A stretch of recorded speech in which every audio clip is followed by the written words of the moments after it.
No matter what, if you're going to go on large scale, within 3 to 5 years, you got to learn how to farm or you're going to just ruin your land. All those conversations lead back to the same stuff that we do here at Buildasoil. Let's look at the data, let's find the best ingredient for the dollar, and let's make sure we have a farm plan.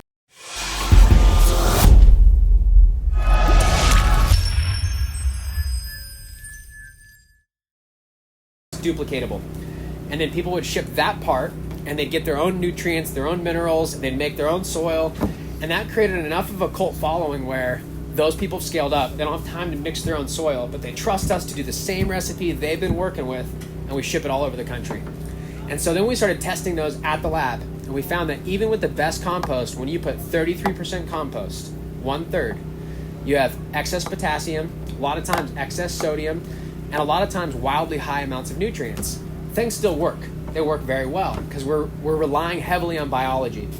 And they work well because in no-till we've learned that you increase the potting soil container size and you buffer a lot of your problems. But you can still hit a wall, and part of it is that, like on large scale outdoor, when you're growing 10+ pound plants, you really see a lot of the problems.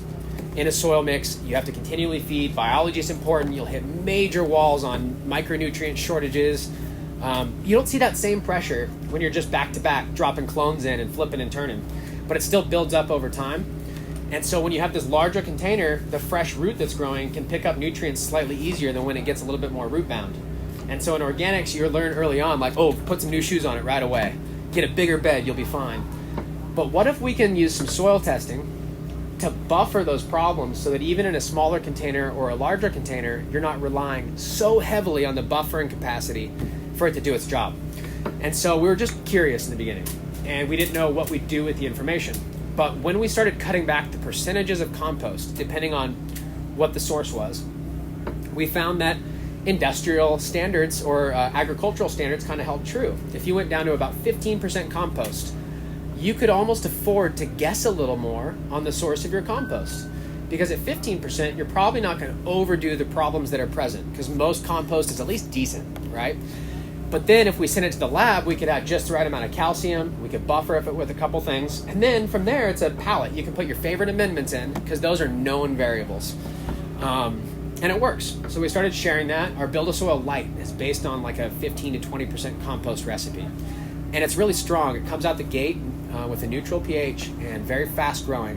Whereas our super soil style recipes, our 3.0, has a laundry list of ingredients. And it seems to start off slower, but it'll come up with speed and it'll grow very fast once the plants get used to it.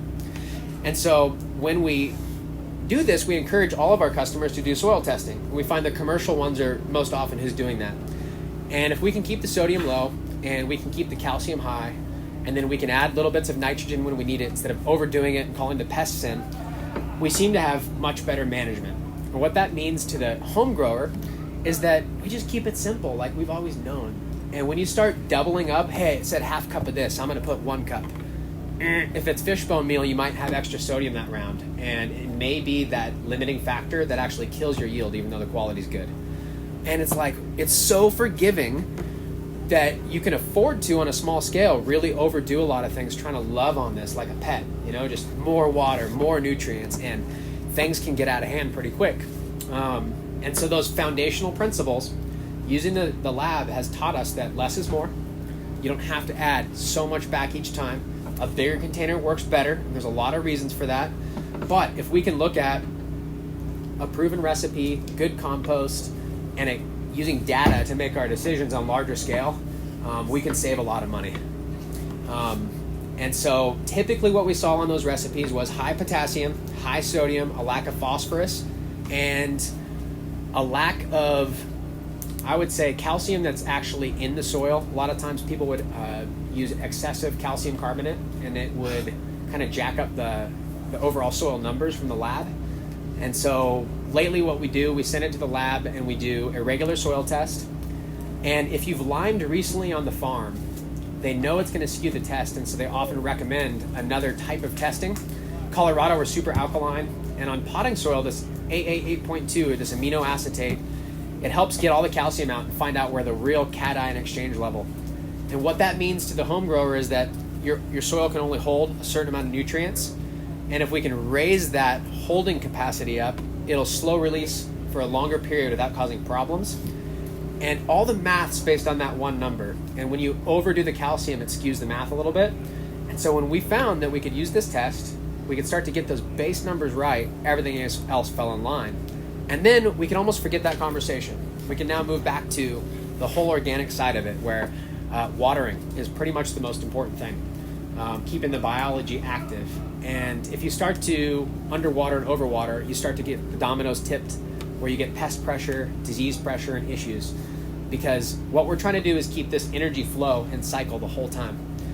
And when you can flush and start over, or when you can push things, you have more control, but now you're beholden to that control. Where in organics, we don't have to be in charge, but if we're bad stewards and we let things get overwatered or underwatered, that can be really the biggest effect on large scale.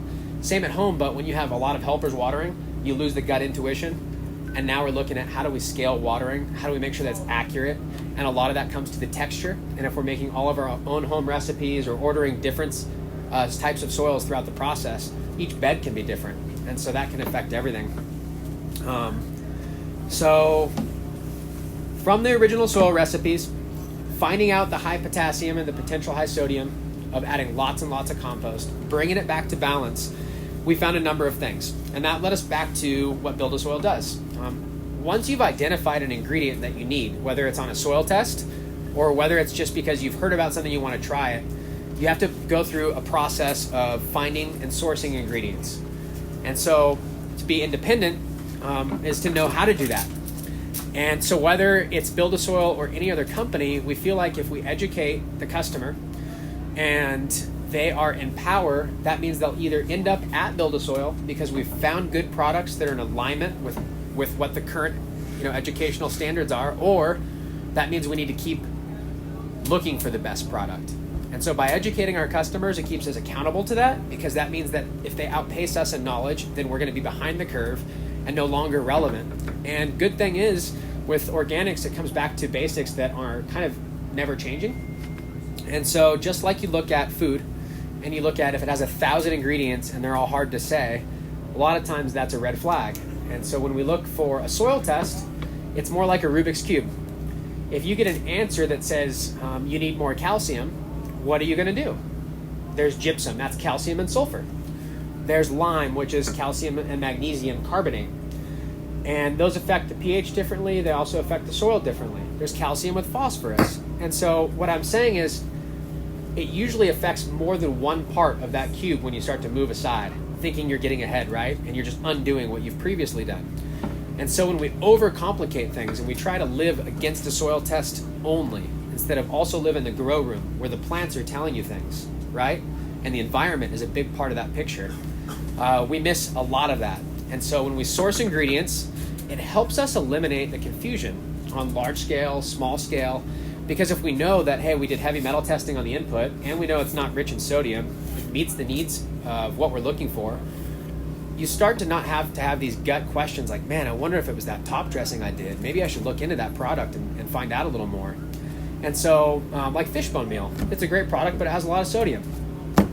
As long as you're aware of that, then it's not going to be a problem when you start to make your own recipes if you have all your own raw amendments on site. But when you look at compost, all the old farmers around say, yeah, you get the old manure and you add the bone meal. Well, it makes sense. The phosphorus is what we see lacking in most manure-based composts or even most composts. And if you think about what compost is made of, it's usually the waste product. It's not the seed material. It's not the best unless you make it at home. And waste is usually the potassium. Like if we do a tissue test, calcium's high, but potassium's very high in a lot of tissue tests. That's what the actual material is made out of. So keeping that in mind throughout your sourcing, it helps that. And then locally sourced. So one of the things Buildasoil does is, we're in Colorado, we find a lot of Colorado local resources. Of course, if we find someone else that around their region, they found a very good product, we'll look for that too. We're about to carry all of Rock Dust Locals products, and they regionally find the best rock dust, they test them, and they make them available in bulk for farms. And so we're going to be drop shipping as well as carrying in-house a lot of their products. But their basalt has been one of their more popular, and we have another basalt that's from Colorado. The main difference is theirs is crushed microfines, where ours is a gradient of gravel all the way down to the fine. when I'm making a potting soil from scratch, I want to start with every gradient and texture size. So we have a good porosity from start to end, right? And then we have slow release, fast release. But when you're looking for a specific product, you have to start to ask yourself, do I want the fine powder? Do I want the slow release? What am I using it for? And in organics, sometimes all you have control over is grinding it up finer so it's released faster versus keeping it a little more raw. And it can make a difference in release time. We carry a number of micronized organic mineral products that are water soluble for drip, but there's like 1 or 2 ingredients. And it's just because they can micronize it so fine. And that's important too. Other things that we look at is on the market, you'll find a lot of repackaged products. And so if you start to look at the ingredients on the list, in agriculture, you'll find calcium a huge subject. And so there's going to be at least a dozen calcium chloride-based products that are just kind of remanufactured or relabeled. So I encourage you, instead of just looking at the brand name, look at the actual ingredient and see if you can find something that fits your needs locally. And if not, check out Buildasoil. A lot of times we found the premier product within that particular niche, and we'll offer that as well. So source locally, know how to ask for the actual ingredient, the active ingredients, instead of what the label is touting. And I tell you that because as a manufacturer, you realize how many rules there are. And so a lot of times, for instance, we carry a seaweed-based product. It's a freshwater algae. And the manufacturer is an organic producer. They sell it for large-scale organic production, but they sell it as a 001. It's been labeled with an NPK label. And if you were just thinking, why would I buy this? It's a 001. It's kind of a lot of money. That's the only way they can sell it. They have to register it as something. If they register it as the hormones that are present in that actual algae extract, they would be taken down by the EPA for saying there's hormones in it, which is now a pesticide, even though it's a growth promotant. And so as the consumer, your hands are tied behind your back just as bad as the manufacturer because you can't learn what they're trying to say when they say use this product. And now it seems like it's all snake oil, and half of it is. So that confusion is why I think we have a lot of loyal customers, is they can kind of ask those questions behind the scenes. Hey, why is this product important? What are people using it for? And then from there, it's independent. You know, you can now ask everybody on the market, every manufacturer, why they make theirs. And you'll notice everybody in organics uses a few similar products because you can put them on a label. Seaweed extract, fulvic acid, fish. If you put that on a label, you can start to say certain things like it'll promote growth and it'll do this, but you don't have to give away the rest of your recipe or you don't get slapped by the label police. So unfortunately, a lot of the products that you find at Buildasoil, they'll be labeled as the ingredient. We won't talk about benefits. The burden is on the customer to do some of their own research, or they can ask our staff, but we don't want to get in the territory where we're making claims that you can't really make.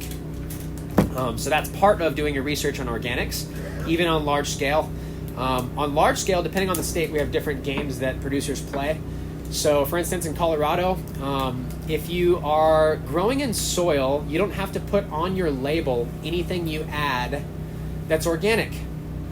If you're in hydro, you have to, but in soil, you don't have to say anything, what your soil recipe is or any of that. So your label can basically say water on it, and that's attractive from a marketing standpoint. But as soon as you add a pesticide, even if it's organic listed, you have to put that on there. And so in the desire to not have it on the label, they would use stuff like essential oil as a pesticide, but they would say their intent was just to clean the leaves or whatever, right? So you have this kind of game that people play. And so depending on how you market your product on a commercial level, knowing the game in which the rules are holding you back on, it's important, because if you misstep just using the wrong word, we've heard jokes about people using milk for powdery mildew, and they had it labeled with a dose with a Sharpie on the bottle in the fridge, and the Colorado inspector got them for a homemade, fungicide or whatever. And so the rules are different. At home, you can afford to get educated and kind of use whatever you're comfortable putting on your plants. And then the next thing we looked at, as far as soil testing ingredient, like looking for simple single ingredient products, we started to look at beneficial microbes. And that was new because we for a long time thought, why would we ever need any of that? We're no-till, like worm castings all day, it's got everything you need. And of course the conversation was like, hey, Mycorrhizae, like how are you gonna get that out of your worm castings? And of course, if anybody is looking into like Jeff Lowenfeld's work and teaming with microbes and looking into just organics in general, A lot of times you hear about this mycorrhizae and how it associates with the plant. It helps get phosphorus and minerals and water. And it's the first, wow, nature's awesome moment. But there's hundreds of types of mycorrhizae, and I'm sure a lot of them affect cannabis, but there's like one or two that have been really proven at a faster rate to make sense for us to actually purchase. And so when you go to buy one of those products, there's only a few manufacturers. And you can look at that second level, thousands of manufacturers that add other things to those, repackage it, and resell it. Some of them are good, some of them aren't. And it's been kind of this dance because it's hard to tell if they're biologically active, right? Or if it's really a new mix, or if it's just a repackage of an old product. And so we encourage you to look at the consortium. A lot of the repackaged ones will have all the same names on them. And then we also encourage you to just look within your peers and see what stood the test of time. A lot of times that's proof. They did some testing in Washington on a lot of these products, and I think maybe the testing they used was flawed, but it still opened this conversation about, man, are these microbes even alive? And what I found is that you can do, on a healthy farm, you can go collect indigenous microorganisms. They can do soil testing. They can actually look and see what groups, which functional groups of bacteria and fungus and all of the different families are actually there. Nitrogen fixers, everything that does its job on the farm. And on healthy farms, they see very similar stories, and you see similar groups. And so the company Rootwise that makes the products that we offer, the reason why we started offering it is we really felt that you needed some mycorrhizae. They covered that. It was the one that infects cannabis. And then we looked at their consortium groups, and we found out that the manufacturer basically did IMO and research which ones at the most productive farms and the healthiest soils. So it wasn't something they're just inventing from scratch. This is basically like if you went to your favorite places to collect IMOs and got the most viable strains and put them together, and then you considered the fact that they might cannibalize each other or how they work together. That's what the highest technologically advanced agriculture companies are doing right now. Heck, even the total enemy, the opposite, Monsanto, is opening up biological research into these products because they make such a big difference. But when you dumb it down to just cannabis, it's almost like anything that's alive is good. Put it in there, it's living soil. And so we have to be able to filter some of that out, and I don't have the best answers. We're all learning about that, so share from your peers, find out what's working for them. One of the things you'll find is that there's a conversation about mycorrhizae, nitrogen fixers like azospirillum and some of the offshoots. You'll find phosphorus mobility as a big conversation, and enzyme producers. The reason we carry Rootwise Microbe Complete is Kevin's a great guy, one of the best growers I know from Paonia, but his product carries all of those, and it's from a lab that's in the United States and does a great job manufacturing. And so that's helpful for me to know. Beyond that, we started talking about it because to get this conversation the same from coast to coast, like we said, compost being a big variable, adding some biology we noticed did help. It's not necessarily going to be the game changer on small scale when you can afford to add a lot of your own homemade compost and everything else, but the plant health is really the big difference that we're talking about here in organics. If we can keep the plant in peak health, we eliminate 90% of the health concerns that attract disease and pest. And so the biology, I think, is this big buffer there. And so biology products, mycorrhizae, they all seem to be very important. Along with that, so completing the picture, we went from potting soil, we talked about testing and amendments, and then we went on to the biology. So I'm going to open it up for some questions in a minute, but one of the things that we started to find out, differences between our customers all over the place that had passion about this. They finally get a soil that they knew was good, the recipe's right, genetics are good, the environment's right. Everybody's having success with that paradigm, you know? You can't have a horrible grow room and good soil. You've got to have a good environment, good light, and everything should be productive. But initially the conversation was about yield. Hey, quality's there, how do we get the yield up? And a lot of times that comes from learning new practices, getting better at something, and then also we mentioned soil testing. And then we noticed that we're trying to mimic nature. And a lot of the issues that we get from our customers that are new to this calling in, or on larger scale, was just down to the watering, down to the basics. And that would start the domino effect of pests coming in from underwatering and the plant getting weak, and then trying to chase your tail the entire time. So when you finally have a run where you know you're on your shit and you've got everything healthy, you're disciplined in your life, you're showing up like you should, you're cleaning everything, plants are getting loved on. I mean, it takes care of itself like clockwork. But to do that the best, we have to hit a lot of the functional groups that nature does that take the workload off of us. And so we found larger containers help. We found the next step was if we could have a mulch layer. On scale, this is a bit of a concern. Managing the mulch layer, whether it's living mulch, decaying mulch, it becomes a management process that I can't help you with. It's independent to each grow, and you have to have a real conversation about how this is going to go. If you're just throwing every single leaf from the plant when you defoliate on there, it's going to get thick quick, it's going to decay fast. If you're just heavy mulching, lots of compost and nutrients, your beds are going to fill up and you might have issues with over nutrients. So we have to have a conversation about it. But here's the bottom line. We know that in nature, when there's a mulch layer and we have composting material and we have some of that being returned, high carbon, organic matter, not just NPK. And then we're adding back, if we're monocropping, something, maybe on a soil test, maybe just some minerals and nutrients. We have this movement that's happening now where there's worms, there's now a home for all the beneficial insects. Before, if you just bought the beneficials, they're probably going to die pretty quickly. Maybe they take care of the problem, maybe they don't. But when you have a mulch layer, you have potentially some living mulch or a cover crop between cycles. You now have pollen, and you have plants, and you have protection and habitat, and you have worms, and you have worms creating enzymes that break down and create this biological community. When you have that on your side, and we noticed when our customers had that on their side, they did better. And they overall had healthier plants, led to less disease. What we saw, though, the problem is that they immediately go into fear mode if they see one bug moving around. And if you have a decaying mulch layer, you're going to see thousands of predator mites, stuff that you've never seen before. And so on a large scale, organic farming, we see that when you start to use pesticides and herbicides, you kill all of your beneficials, which means that if something's moving, it's a problem. When you get over that, you realize that for every, let's say, a few thousand bugs there are that eat our crops, there's probably that many for each one of those that eat them.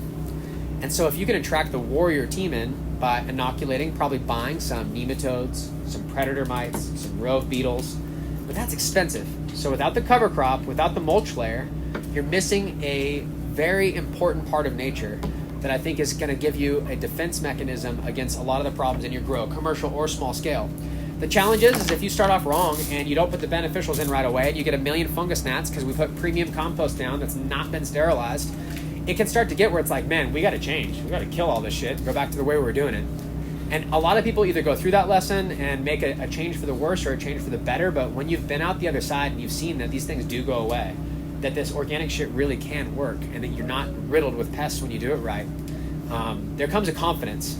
And it's hard to teach that, but once you've been through it, you've seen the other side, you don't have to rely on pesticides and herbicides to get you through it. And that's that dependent or independence that we're talking about. If we can get our customers and people that work with us to get through that on their own and see that they can overcome all of what is going to be thrown at them in the grow room without having to switch something toxic, then we're making an impact. And we're also empowering people to grow better flowers that taste better, that is just going to be better for the whole movement. I mean, we don't want this to be down to bland, just, we're already seeing it with hemp, and we've seen it a lot of the dispensaries. And so this is the core that has that passion that goes back to their grow, or that has the buddy that they just share flowers with. Like, to me, that's where this fire burns from. And that's why Buildasoil cares about the quality ingredients and then having this conversation. So we get the recipe, we got the soil, we did the testing, we look at the ingredients, we get the mulch layer. Worms, huge subject. And if you are in a slightly larger container, you have a mulch layer, now you have a home for the worms. And now when you actually cut the leaves down and you start to go through some of this amending, the worms actually pull it down and will break it down and will keep that biology alive, so you're not having to constantly buy these inoculants to put into your program. So now you have almost all the pieces of the puzzle. The challenge is we're still monocropping. We have to be very clean. We have to look at the environment. And if you get overgrowth and leaves touching each other, and we get too high of humidity, too low of humidity, we put pressure on them, you're still going to see issues. So we have a number of products that you can foliar spray to clean the plant, but ultimately it's down to keeping healthy plants, keeping a healthy grow environment, all the stuff that nobody wants to do, but that discipline's super, super important. And that's what we found when our customers do, and they're honest with us. Yeah, I skipped 3 days of watering, and now it's coming back. But I was just wondering, why I'm seeing this. And a lot of times it comes from these simple mistakes that we make. And on scale, it's harder when sometimes it takes 2 days to implement one change, across a large scale. All right. What time is it? We've got about 20 more minutes. And I want to make sure I get some questions in so we can answer some of that, and sometimes it can take a while. So before I just keep rambling, I have a few more things that I really want to cover about biomimicry and hitting all those layers in there. But can we open it up to a few questions, and then I'll get back on track about what I've talked about so far? Is anybody curious, want to go deeper? I just feel like I've been rambling for a little while. I want to check in. There's a question about the mulching videos that you posted recently on the Instagram. Yeah. You sort of had a living green 6-inch layer across the top of your pot. Yep. You chopped that, kind of let it lay and dry. Yep. And then you added the straw on top. Now, are you replanting seeds again so that it grows during your cannabis cycle? Yeah, I'll talk about that. So what he's asking about is on our Instagram, we do a live grow in our retail store in Colorado. We have 2 grow tents, and we're usually doing something slightly different one versus the other. This time we're running 2 different LED lights that haven't even gotten there yet. But right now we're preparing the soil beds. And so I thought we were going to have about 8 to 10 weeks because I was going to sex these seeds just normally. And so I sowed a cover crop. This cover crop was our new spring cover crop that we designed for hemp growers. That's why I wanted to test it. And typically when you cover crop, there's a few ways to do it. There's no rules to this.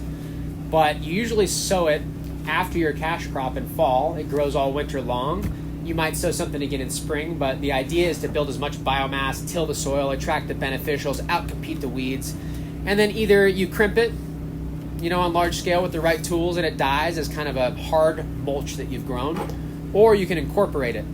And that's like a green manure. It's basically growing your own nutrients, and instead of just putting minerals out there, they're now grown by light or the sun, turned into organics, right? And now they're more assimilatable, and then they're disked into the soil. And when they're young cover crop, the carbon to nitrogen ratio is it's not so wide, right? It's very tight, so it'll turn into compost almost right away. It's like young baby plants. So we, for one, wanted to test that cover crop recipe. That's why we did that. 2, we thought we'd have 8 to 10 weeks. Well, indoors, it's such a perfect environment. It was like this in like a week and a half. It was crazy. And then we decided, hey, we're going to send off all these seedlings when they're a week old to the lab, and the lab's going to tell us whether they're male or female. And we want to do that because a lot of growers buy seeds based on what they think it's going to be. They only want to clone or feminized, but maybe there's certain genetics they really want. You can send it to the lab, and you can find out right away. Or you can just flower it right away. There's so many ways to do it. But we sent it to the lab, and now that means we have no time to do the cover crop. So what I did was I just broke it all down, and this is some biomimicry. I try to mimic nature. So if you are doing something new that you've not done before, but you're wondering, hey, what's the best way to do this? A lot of times animals would come in, and what we see, the highest productivity on large-scale organics leverages cover cropping and then mob grazing afterwards, animal husbandry. They'll bring in tons of cattle or tons of chickens or whatever, and they'll rip up the cover crop. They'll smash it into the ground. They'll crush the grass seed in the ground. They'll poop everywhere. They'll pee everywhere. Hair and fur and feathers will drop off. All of that stuff feeds the soil, and it's incredible. In nature, though, until we got involved, there was predators moving them. So it didn't last very long. They're gone. Now, if you just overgraze it, it's not going to help. And indoors, I'm not going to bring cattle in on top of the container. So when we're done growing the cover crop, I ripped some of it, smashed some of it, tore some of it, worked it into the soil a little bit, just like a whole herd of cattle would come through. And I may be getting a little far in my imagination, but at least I had a way to do this. I wasn't going to rip it all out. I wasn't going to just smash it all down, because sometimes it'll grow back too heavily. And in a cover crop, when you green manure it, which I was interested in, it was to add all that organic matter, add the nitrogen, and really feed it back to the soil. And this is like the 5th cycle, and so I decided, let's just do that. Grew the cover crop, got about this tall, and we just worked it in. By the next day, it was dried and matted, and a lot of it worked into the soil. And instead of letting it dry out and the stuff that was not in surface with soil taking forever, we covered it up with some straw. And this straw was from the mushroom farm down the street. They produce organic food-grade mushrooms for natural grocers.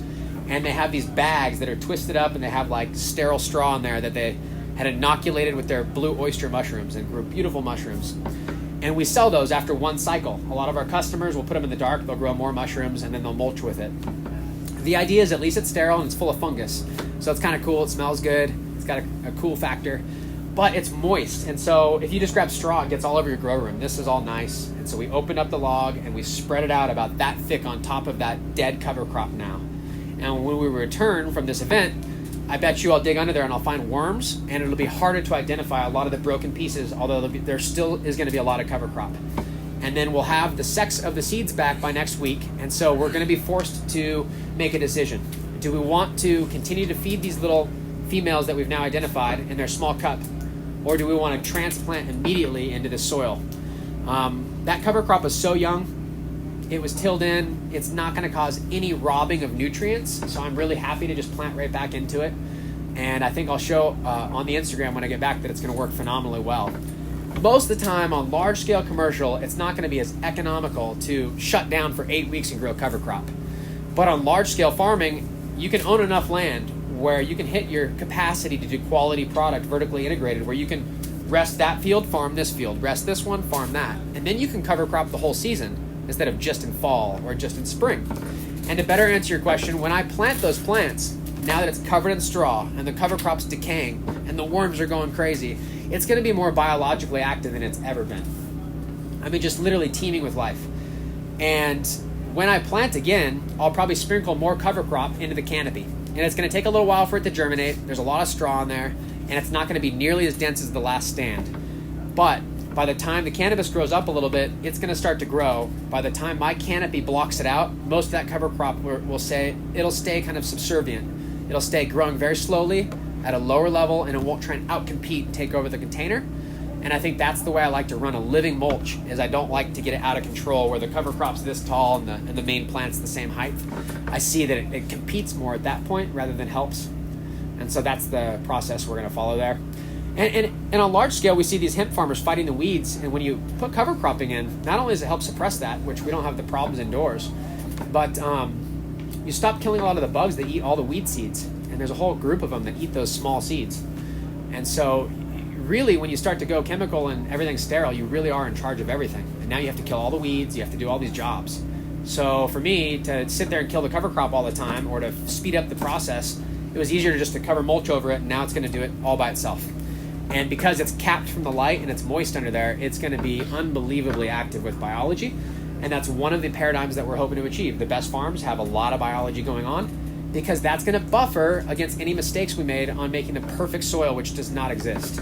You know, regionally, you have like farms that do better with this crop versus other, but that's a lot of times the local weather. You can build up the soil to a certain point, but our potting soil has like 10 times the organic matter of any farm ever would have. And that actually creates problems. That's why we add micronutrients, because it gets lost in that organic complex. And a lot of the soil testing conversations are for native soil for acreage, not for potting soil that has a very different weight. And so no matter who you listen to, it's going to take some real world listening to the plants and some gut intuition as a farmer to be able to read that scenario and make sure that the information you're receiving is accurate for you and your farm. Because data on itself is important, but it seems like data against itself on the same farm is more valuable than outside data. So really good question. I appreciate you asking that, because that goes into that next layer of mimicking nature. So we've got the potting soil tested. At least we know it's in the right parameter. So if we throw biology in, it's not just trying to clean up sodium for days, right? And buffer that. It's actually going to go to work doing what we want it to do. And then we always have roots growing in there. So I mentioned the cover crop. I mentioned the living mulch. This is creating that relationship with the light. That's creating sugars. That's breaking down minerals into adding carbon and making it all organic. So the latest fertilizer companies on large-scale organics, they're talking about carbon source as well, not just NPK. They're talking about this soil life. And the best farms, I'll keep mentioning and going back to this, but if you look at Allen Savory and Brown, I think it is it Gabe? Anyways, if you visit the holistic land management, they'll introduce animals and what's called mob grazing to try and stomp the cover crop down and mimic that.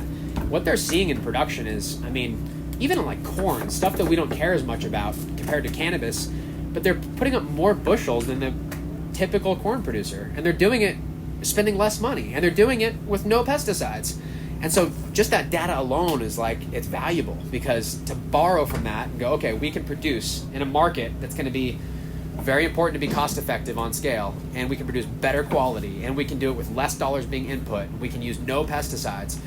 that's the future. And if we don't get to that point where you're successfully able to do it, and the tide goes out, we're going to see who's skinny dipping. And the level of licenses that are available, the cost to put all these things in, for years, you could just burn money on both sides of your business and still succeed, still live the lifestyle. And I feel like it's going to be people that are working on personal development, becoming producers, not consumers, getting independently educated so they can make their own decisions. Those are all the successful people of the future. And Buildasoil is no different. It's beholden to all the same principles. And so that's why we're here. That's why we're doing constant education, reading more books, trying to find out what's going to work. Because those same foundational principles always apply. But it's that scale we're talking about at commercial and keeping that quality that's so important. And that's that elusiveness. It's really hard back to back to back to back to back to back to back to have everything meet what it needs to be, especially when we go indoor. So the entire system, mimicking nature. Soil testing, we can also on larger scale put in water testing. I've seen a number of facilities have just got off of water and be doing everything but that. And literally just fixing the water could change your problems overnight, just if it's Latin and sodium or whatever that the issue might be. Next thing is, I did want to talk a little bit about sap testing. I'm not sure how viable it's going to be in the future on a large, like as far as the labs go. So in hemp, one of the things that's really cool that's helping us over on cannabis is we can use a company called Apical Ag. If you guys write that down, check out their website, APICAL-ag. They've got a sap testing analysis place that is like they have overseas. It's like what you read about. They'll give you a chart with every part of what's going on in your plant. They don't crush the leaf like you do at home. They literally take it like out of the xylem or something. I mean, it's like the leaf almost looks the same, but the moisture's gone.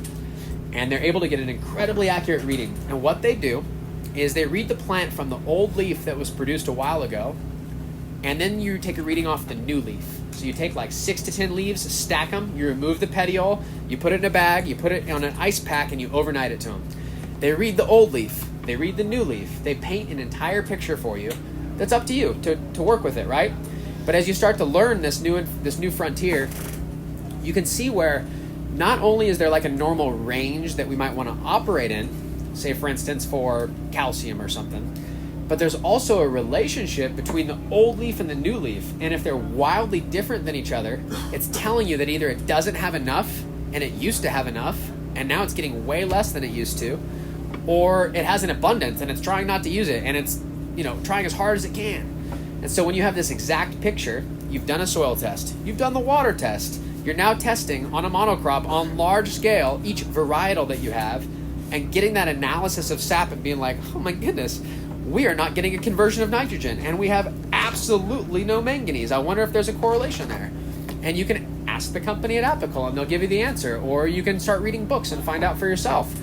But that's where the rubber meets the road. I mean, in the home garden, you can almost do no wrong. You're going to have more tomatoes than you know what to do with because you only eat a few and it's going to be productive. But when every single flower has to produce something, or the business may not be as successful because we're trying to produce and really take from that soil rather than give to it, we have to start to use testing. And when you have a sap analysis and a soil test and a water test, you can hit the nail almost on the head. And there's products out there now being sold that are organic that you can say, look I need a 20 part per million shift in my phosphorus. And they'll say you apply 1 teaspoon per part per million that you need. And you can correlate directly off of your reading. Cannabis, it's a little harder. I've heard people are calling it hemp and sending it to the lab. I don't know if I'd recommend that. I think you have to have a verifiable hemp license, and they're definitely going to get more strict as you get involved in this. But I do see people that are running cannabis on their hemp farm in part of their test area because we're all looking for new genetics. And so they're able to still do testing. Either way, the data's out there, and it's starting to get documented more. And then here's what we can do for the first time, which is huge for Buildasoil. Now, instead of asking the fertilizer sales company what works, we can ask the plant. Well, it was low in this. We tried the product they said would work, and even though it cost twice as much as the other product worked better. You can get that data. You can ask the plant, and if the parts per million increase, you know it worked. Now, that's not as sexy as working through the biology of the soil, fixing the problem, making sure the plant has what it wants. But let's be honest, if you didn't get it right in the beginning and you're mid-season on a multi-million-dollar crop, you've got to be able to make some moves on the fly. And so that's where this data comes in. It's not like make or break, but it can make a huge, huge difference. And so now we look at water testing, soil testing, sap testing. Now Buildasoil can't be wrong in the sense that we're just going to, like the doctor, try and get the data, And then we look at it together because now you've been educated. You followed all the same stuff we've been teaching about. You know, I'm no better than any of you. I've just read a few books on the subject. Some of you guys are far more educated on certain areas of this than I am. But I tell you what, running Buildasoil has given me access to every one of your pieces of data when we have these conversations, which means that I get to have a lot of rad conversations with people that find really cool things that help them. And so it's almost like my brain loves this data and starts to, oh, well, this farm there and this farm that. And you start to look at the soil testing. So it's helpful for me to talk to lots of you because then it helps our products get better. It helps us overcome challenges that are within the industry. Like this year in hemp farming, it was the beet leaf curly top virus across the whole nation. Is that going to hit our indoor crops? What does it look like? How many people have heard of the beet leaf top curly virus? A couple people have heard of it. Through the hemp fields this year, all of a sudden everybody's calling. They're like world leaves, and it looked like russet mites, and it was, or tobacco mosaic or whatever. And Colorado State, they got it confirmed that it was the beet leaf curly top in a number of instances, and it comes from a leaf hopper or probably other bugs that are a vector for it. And a lot of them were just living on probably these weed plants on all the edges of the properties that weren't tilled up. And they come in and they migrate. So it hit everybody during a 1 or 2 week period and it was gone. It never became an issue again. But if you weren't super healthy, the plant spiraled out of control. If you were healthy, they grew right out of it. So one of the things that's been helpful for Buildasoil this year is people are like, man, I need to get that cover crop in, get the beneficials in here so we don't have those stupid bugs. And so no matter what, if you're going to go on large scale, within 3 to 5 years, you got to learn how to farm or you're going to just ruin your land. All those conversations lead back to the same stuff that we do here at Buildasoil. Let's look at the data, let's find the best ingredient for the dollar, and let's make sure we have a farm plan. And there's so many customers we work with that have different plans. They like do K&F, or they do, just compost teas, or they do water only, and they never do that. But they have to have some data to help them along the way, and they have to have success. And so a lot of times that comes with some base fundamental principles, all related to plant health, and that means you have to have good soil, good environment. And at Buildasoil, one of the things I keep coming back to that we found is that you can find minerals, you can find amendments. And even if you get those that are not laden in sodium and you find good minerals, the compost is probably the biggest differentiating factor. So if you're uncertain, make 2 or 3 recipes, 10% and 15%, maybe 20, and just see what the plants do well, and bam, you're off to the races. You don't need a crazy analysis to tell you much. Now, if it's large scale and there's a big risk, we can totally send the compost to the lab and you can find out if it's decent. But do your own bioassay. Put 10%, 15, 20, see what the plants do. They'll tell you immediately just by plant growth and health, and that'll help you dial in the percentage a lot more. So we've got the cover crop, the worms. Oh, beneficials, I mentioned just a little bit. We offer like a 3-pack at Buildasoil. All we do is we go directly to the insectary. We find them where they're made and we offer them from there, and then they show up at your house. There's a number of really good companies that offer like identification of what pest it might be, and I think it's important because a lot of our customers call, they have no idea what they're battling and they just think it's russets and they want an answer, but you have to identify what the problem is so you know how to beat it. But I've found with beneficials, if you buy them right when you start, the day you set up your soil, you're typically more ahead of the curve, so you don't have to ask a lot of these questions. And of course, don't take in clones if you can buy some good seeds. Figure that out on your own. Okay, I think we killed it on time. We're pretty much done. We don't need to go down every rabbit hole. And then as long as you have good genetics and you pay attention to the basics of organics, you can absolutely crush it.